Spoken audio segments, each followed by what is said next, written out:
از نظر خیلی از فیزیکدانها عجیب‌ترین پدیده مکانیک کوانتوم چیزی نیست جز درهم تنیدگی کوانتومی. وقتی دو تا ذره درهم تنیده باشن، با تغییر یکیشون اون یکی هم فوراً تغییر میکنه، حتی اگه میلیاردها سال نوری از هم فاصله داشته باشن. با اینکه تا حالا آزمایش‌های زیادی درستی این پدیده رو اثبات کردن، ولی هنوزه نتونستیم بفهمیم چطور کار میکنه. دقیقاً چی میشه که این دو تا ذره توی یه چشم هم زدن از تغییرات همدیگه باخبر میشن؟ آیا این ارتباط آنی به این معنیه که یه چیزی داره با سرعتی بالاتر از نور از ذره اول میره به ذره دوم؟ خب اگه اینجوریه که نظریه نسبیت اینشتین که میگه هیچ چیزی سریعتر از نور نیست نقض میشه. پس بالاخره کدومشون درسته؟ نسبیت یا درهم تنیدگی؟ اگه درهم تنیدگی درسته، آیا میتونیم ازش استفاده کنیم برای ارتباطات سریعتر از نور؟ اسپانسر این برنامه شرکت فیوتک از جنوب کالیفرنیا است. پیشرو در تولید انواع سنسورهای دقیق و مطمئن، از مریخ‌نورد ناسا تا ابزارهای پیشرفته پزشکی و صنعتی. رد پای سنسورهای فیوتک همه جا دیده میشه. برای مشاهده محصولات و سفارش سنسور میتونید به سایت یا لینکدین این شرکت مراجعه کنید که آدرسشون زیر همین ویدیو هست. خب میدونیم که ذرات کوانتومی مثل الکترون یا فوتون همزمان هم موجن هم ذره و هر کدومشون هم یه چیزی داره به نام تابع موج که ویژگی‌های مختلف اون ذره رو توصیف میکنه.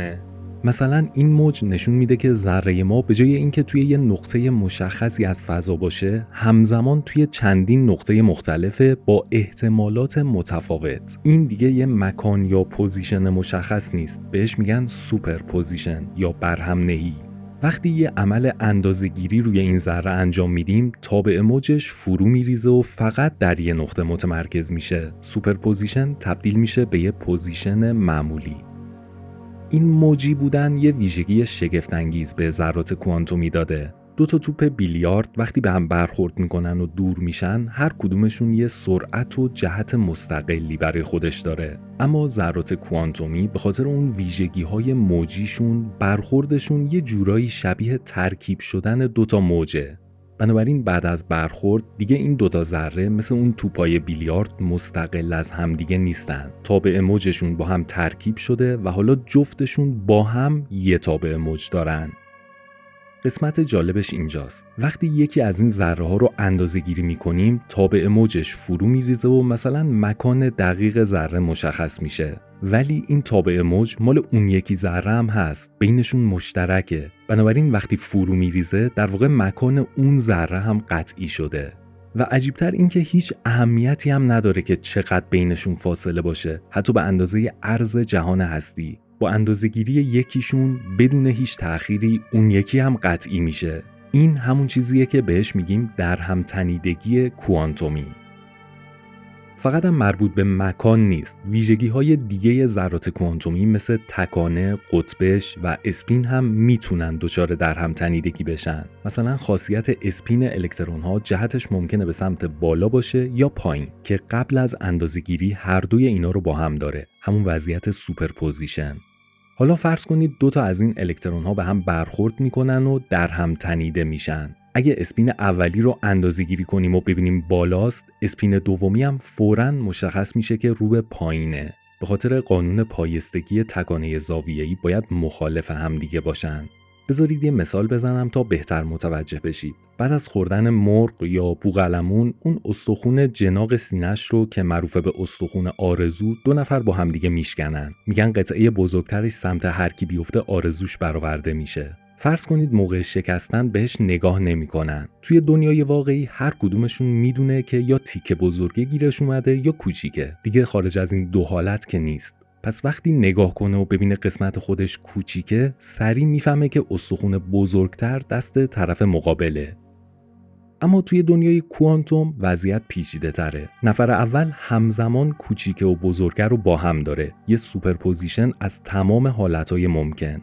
نفر دوم هم دقیقاً همینه. حالا وقتی نفر اول به دست خودش نگاه میکنه، این سوپرپوزیشن فرو میریزه و میبینه استخوان کوچیک دستشه. همزمان سوپرپوزیشن نفر دوم هم از بین میره و استخوان بزرگ باقی میمونه، بدون اینکه نیاز باشه مثل اولی به دست خودش نگاه کنه.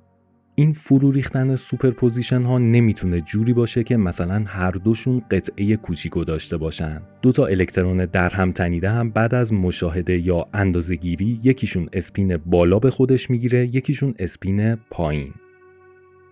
قسمت طنز ماجرا اینه که در هم تنیدگی اولین بار برای نشون دادن ایرادهای مکانیک کوانتوم مطرح شد. سال 1935 اینشتین همراه با دو تا فیزیکدان دیگه به نام بوریس پودولسکی و نیتن روزن مقاله‌ای منتشر کردند با این عنوان که آیا تفسیری که مکانیک کوانتوم از واقعیت فیزیکی به ما میده کامله یا نه؟ این گروه و این مقاله معروف شد به EPR، حروف اول اسم این سه تا دانشمند.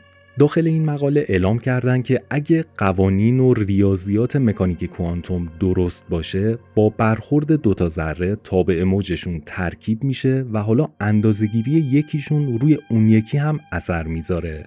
در هم تنیدگی کوانتومی اینجوری کشف شد.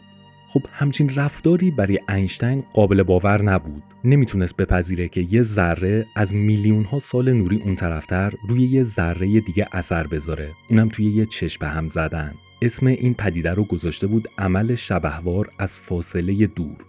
بعضیا تصور میکردن یه چیزی داره این وسط جابجا میشه، یه اطلاعاتی از ذره اول منتقل میشه به ذره دوم تا بهش بگه این طرف اسپین پایین اندازه‌گیری شده و حالا تو باید اسپینت بالا باشه. اما از نظر اینشتین همچین چیزی به معنای نقض نظریه نسبیت بود که میگه هیچ ماده‌ای، هیچ سیگنالی، هیچ اطلاعاتی نمیتونه از سرعت نور فراتر بره. اینشتین فکر میکرد مکانیک کوانتوم ناقصه که داره این تناقض‌ها رو ایجاد میکنه، یه ایرادایی توش هست. بنابراین ایده‌ای مطرح کرد به نام متغیرهای پنهان تا این انتقال اطلاعات با سرعتی بالاتر از نور رو یه جوری حذفش کنه.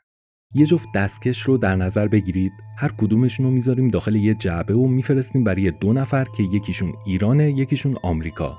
نفر اول در جعبه رو باز میکنه و میبینه لنگه راستشو داره. پس فوراً متوجه میشه که شخص دوم که هزاران کیلومتر اون طرف داره لنگه سمت چپ رو دریافت کرده. اینجا نیاز نبوده هیچ اطلاعاتی با سرعتی بالاتر از نور جابجا بشه، چون وضعیت دستکش ها از همون اول معلوم بوده. ما فقط عمل مشاهده یا اندازه‌گیری رو انجام دادیم. از نظر اینشتین دو تا ذره در هم تنیده هم تقریباً همین ویژگی رو دارن. اسپین هر دوشون از همون اول که در هم تنیده شدن مشخص بوده. قطعی شده بوده که این ذره رو اگه اندازه بگیریم اسپینش بالاست، اون یکی پایینه. فقط ما اینو نمیدونستیم. این متغیرها از دید ما پنهان بودن، همونطور که دستکش داخل جعبه پنهان شده بود. وقتی یکیشون رو اندازه‌گیری می‌کنیم و می‌بینیم که مثلا اسپین بالا داره، همون لحظه می‌فهمیم که اون یکی اسپینش پایینه، بدون اینکه نیاز باشه اطلاعاتی با سرعتی بالاتر از نور از ذره اول به ذره دوم فرستاده بشه و بهش بگه که این بالا بود، پس تو باید پایین باشی.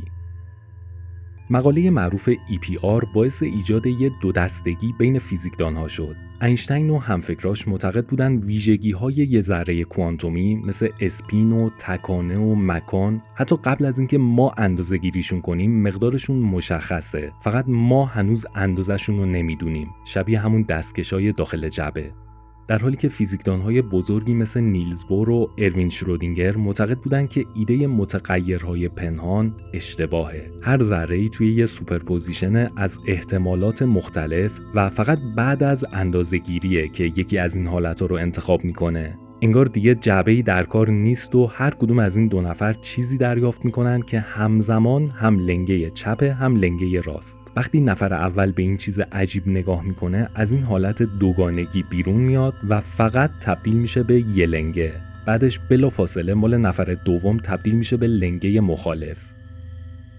این دو دستگی ها تا حدود 3 دهه بعد ادامه داشت تا اینکه سال 1964 جان استوارت بل، فیزیکدان ایرلندی، با طراحی یه آزمایش فکری این وضعیت رو تغییر داد. خلاصش این بود که دو تا ذره در هم تنیده داریم که اسپین یکیشون رو به روش‌های مختلف اندازه‌گیری می‌کنیم تا ببینیم این اندازه‌گیری روی جفتش چه تأثیری داره. اگه طبق نظر اینشتین اسپین این دوتا ذره از همون ابتدای در هم تنیدگی قطعی شده باشه، دیگه تغییرات رندومی که ما روی یکیشون انجام میدیم نباید روی اون یکی هم اثر بذاره، چون از ابتدا اسپینشون قطعی بوده دیگه. معادله‌ای هم که برای این ایده به دست آورد معروف به نامساوی بل. دانشمندای بعدی با استفاده از همین آزمایش فکری و فرمولهاش چند تا تست عملی، طراحی و پیاده‌سازی کردن و نتیجهش این شد که حرف اینشتین اشتباه بوده. چیزی به نام متغیرهای پنهان وجود نداره. حق با بر بود. یعنی مکانیک کوانتوم کاملا بر اساس احتمالات کار میکنه. دو تا ذره‌ای که در هم تنیده میشن تا قبل از اینکه اندازه‌گیریشون کنیم مجموعه‌ای از حالتهای مختلفن. اندازه‌گیری یکیشون باعث فرو ریختن تابع موج مشترکشون میشه و در نتیجه اون یکی ذره هم یه مقدار قطعی به خودش میگیره. و اینکه این اتفاق کاملا آنی و بدون تأخیره. مهم نیست چند میلیون سال نوری از هم فاصله داشته باشن. با وجود دونستن همه اینا متاسفانه همچنان قضیه مبهمه. درسته که تابع موج مشترک فرو میریزه و باعث این پدیده میشه، ولی این فقط یه ابزار ریاضیه برای توصیف اتفاقی که داره میفته. ما اومدیم به زبان ریاضی بیانش کردیم که داره چی میشه، اما در نظر بگیرید که همچنان یه فضای خیلی بزرگ بین این دوتا ذره هست. بالاخره باید یه جور ارتباطی بینشون برقرار بشه تا وقتی یکیشون تغییر میکنه اون یکی بفهمه. با هیچ کدوم از چیزایی که تا حالا کشف کردیم نتونستیم این ارتباط آنی رو توضیح بدیم. واقعا موضوع پیچیده و عجیبیه. با این حال یه پیشرفتایی داشتیم. خیلی از مشکلات ما با مکانیک کوانتوم از اونجا میاد که فکر می‌کنیم ذرات کوانتومی هم باید شبیه دنیای بزرگ مقیاس رفتار کنن. ما عادت به این داریم که ویژگی‌های هر جسمی داخل یا روی همون جسم باشه. مثلا وقتی میگیم این توپ قرمزه، این قرمز بودن روی خود توپ قرار گرفته. یا وقتی میگیم جرمش 100 گرمه، این جرم دقیقاً توی محل خود توپه، نه هزاران کیلومتر اون طرفتر. اصطلاحاً گفته میشه که ویژگی‌های یه جسم لوکال یا محلی‌اند، توی محل خود اون جسم قرار گرفتن. در حالی که دنیای کوانتوم اینطور نیست. قابلیت مهمی داره به نام غیر محلی بودن. یعنی یه ویژگی خاص میتونه روی دو تا جسم دور از هم توزیع شده باشه. همونطور که دو تا ذره در هم تنیده یه تابع موج مشترک دارن که ترکیبی از اسپین هر دوشونه. دیگه اینطور نیست که اسپینه ی الکترون فقط باید توی محل خود اون الکترون قرار داشته باشه. ممکنه میلیون ها سال نوری اون طرفتر ببینیمش. قطعاً این موضوع با درک شهودی ما از جهان هستی جور در نمیاد. هیچ اشکالی هم نداره. دیگه از اینشتین که احتمالاً باهوشتر نیستیم. برای اونم این موضوع غیر منطقی بود. فکر میکرد ویژگی‌های هر ذره فقط باید توی محل خود ذره قرار داشته باشن. سرچشمه خیلی از برداشت‌های اشتباه اینشتین و گروهش همین بود. دنیای عجیب کوانتوم رو داشتن با دنیای بزرگ مقیاس خودمون مقایسه می‌کردن. معتقد بودن که چون ویژگی‌های هر ذره فقط توی محل خودشه، پس اینکه اندازه‌گیری اسپین یه ذره میتونه اسپین اون یکی هم تعیین کنه، نشون میده یه چیزی یا یه اثری داره با سرعتی بالاتر از نور بین این دوتا ذره جابجا میشه. به این فکر نکرده بودن که توی دنیای کوانتوم ویژگی‌های ذرات غیر محلی هن. وقتی اسپین دوتا ذره در هم تنیده شده دیگه اینطور نیست که اسپین هر کدومشون تو محل خود ذره باشه. پس نیازی به ارتباط سریعتر از نور نیست. این دیدی که ما نسبت به فضا یا فاصله بین دوتا ذره داریم دیگه جواب نمیده.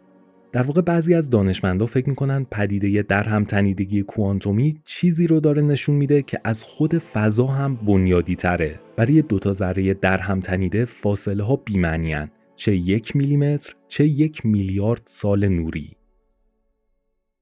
البته یه ایده عجیب و غریب دیگه هم برای توضیح در هم تنیدگی معرفی شده. جان استوارت بل بعد از ارائه نامساوی ها میگفت دو حالت بیشتر وجود نداره. یا هرچی مکانیک کوانتوم میگه درسته که اون موقع هنوز این موضوع اثبات نشده بود، یا اینکه جهان ما به شدت جبرگراست، یعنی همه چیز از قبل تعیین شده بدون هیچ استثنایی. در مورد دوتا ذره در هم تنیده همه چیز از همون لحظه شروع در هم تنیدگی قطعی بوده، اینکه کدوم ذره اسپین بالا داشته باشه کدوم اسپین پایین. تا اینجا تقریبا شبیه حرفای اینشتین بود، اما بل میگفت حتی انتخاب‌های ما برای اینکه چه نوع آزمایشی روی این ذره‌ها انجام بدیم هم از قبل مشخص شده. تصمیم من برای انجام یه آزمایش خاص روی یه جفت ذره در هم تنیده و گرفتن یه نتیجه معین از این آزمایش فقط یه توهمه. همه چیز از قبل وجود داشته.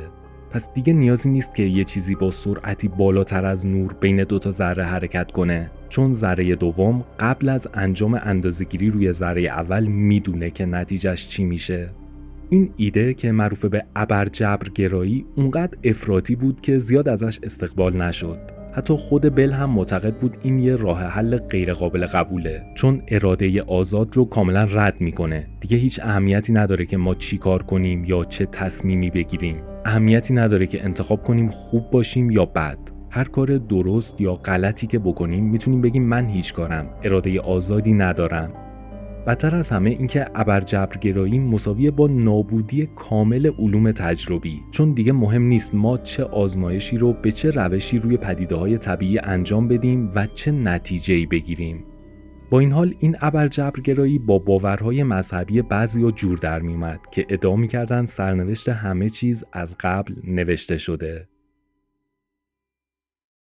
سرعت آنی این پدیده در همتنیدگی کوانتومی خیلی هم وسوسه کننده است. اگه بتونیم ازش استفاده کنیم ممکنه ارتباطاتی سریعتر از نور داشته باشیم. این خیلی چیزا رو تغییر میده. بیاید ببینیم چقدر میشه بهش امیدوار بود. فرض کنید من اینجا روی زمینم و شما روی یه سیاره دیگه که 1,000,000 سال نوری فاصله داره. 8 جفت الکترون در هم تنیده هم داریم که نصفشون پیش منه، نصفشون در اختیار شما. اینکه چطور ارسالشون کردیم به اون مسافت مهم نیست. این یه آزمایش فکریه. اسپین این الکترون ها رو به عنوان کدهای دیجیتال در نظر میگیریم. یعنی با همدیگه هماهنگ کردیم که اسپین بالا به معنی 1، پایین به معنی 0. حالا من مثلا میخوام حرف B رو برای شما ارسال کنم که توی دنیای دیجیتال به این شکله. باید الکترون‌های دوم و هفتم اسپین بالا داشته باشند، بقیه پایین. از اونجایی که این الکترون‌ها در هم تنیدن، شما بلافاصله این الگو رو می‌بینی، برعکسش می‌کنی و می‌فهمی که پیام من برای شما حرف B بوده. به نظر میاد تونستم توی یه چشم به هم زدن اطلاعات رو ارسال کنم به 1,000,000 سال نوری اون طرفتر، در حالی که اگه می‌خواستم از سریع‌ترین ابزار ممکن یعنی نور استفاده کنم 1,000,000 سال طول می‌کشید. اما کاش به همین سادگی بود. 2 مشکل بزرگ سر راهمون هست. اولیش اینه که من نمیتونم با اندازه‌گیری یا مشاهده این ذرات در هم تنیده تعیین کنم که کدومشون اسپین بالا داشته باشه کدومشون پایین، چون این قطعی شدنه کاملا تصادفی اتفاق میفته. مثلا من میخوام الکترون دوم اسپین بالا داشته باشه، ولی وقتی اندازه‌گیریش میکنم و تابع موجش فرو میریزه به صورت رندوم پایین میشه. اینجوری پیامی که میخوام برای شما ارسال کنم کلاً یه چیز دیگه از کار در میاد. مشکل دوم اینه که وقتی شما میخوای ببینی من پیامی فرستادم یا نه، باید الکترون‌های خودتو مشاهده یا اندازه‌گیری کنی ببینی اسپینشون چیه. خب هر کدومشون رو که اندازه‌گیری می‌کنی می‌بینی یا بالاست یا پایین. ولی مسئله اینه که شما از کجا می‌خوای بفهمی که من از روی زمین اسپین الکترون‌های شما رو تعیین کردم که به این حالت در اومدن، یا چون خودت اندازه‌گیریشون کردی تا اسپینشون رو بفهمی تا به موجشون فرو ریخته و قطعی شدن؟ می‌بینید هیچ راهی ندارید که بفهمید این ترکیب از اسپین ها به خاطر اندازه‌گیری خودتون بوده یا اندازه‌گیری من. فقط یه راه داره، اینکه من هر بار پیامی برای شما میفرستم با یه روش دیگه غیر از در هم تنیدگی به شما اطلاع بدم تا مطمئن بشی که چیزی که داری می‌بینی به خاطر اندازه‌گیری های من بوده. سریع‌ترین روشی که میتونم همچین پیامی به شما بدم استفاده از نوره، امواج الکترومغناطیسی. خب اینجوری که دوباره سرعت انتقال اطلاعات محدود شد به سرعت نور. به خاطر همینه که استفاده از درهمتنیدگی کوانتومی برای انتقال آنی اطلاعات عملاً غیر ممکنه. حداقل تا امروز که راه حلی برای انجام این کار پیدا نکردیم. الان احتمالاً جمله معروف ریچارد فاینمن رو بهتر میفهمیم. فاینمن میگفت اگه فکر میکنید مکانیک کوانتوم رو درک کردید، پس در واقع درکش نکردید. جمله سنگینیه، مخصوصا به نظرم در مورد درهم تنیدگی خیلی حرف درستیه. ایده هایی هم که برای حل کردنش مطرح شده فقط محدود به این چیزایی که گفتم نیست. مثلا بعضیا درهم تنیدگی رو با آگاهی شخص ناظر مرتبط میدونن، بعضیا دیگه ربطش میدن به بحث چند جهانی. به هر حال هنوز هیچکی نمیدونه ارتباط بین 2 ذره درهم تنیده دقیقاً چطور انجام میشه. شاید یه نظریه عمیق‌تر و ناشناخته‌تر وجود داشته باشه که بتونه این پدیده رو توضیح بده. شاید دنیای دنیای ما یه ساختار پنهانی داره که هنوز کشفش نکردیم. مثلا ممکنه فضا و زمان و این فاصله ها کلاً یه سازوکار متفاوتی داشته باشن، ولی ما داریم اینجوری درکشون میکنیم. احتمالاً به خاطر همینه که پدیده‌هایی مثل درهم تنیدگی اینقدر به نظرمون عجیب و غیر منطقی میاد.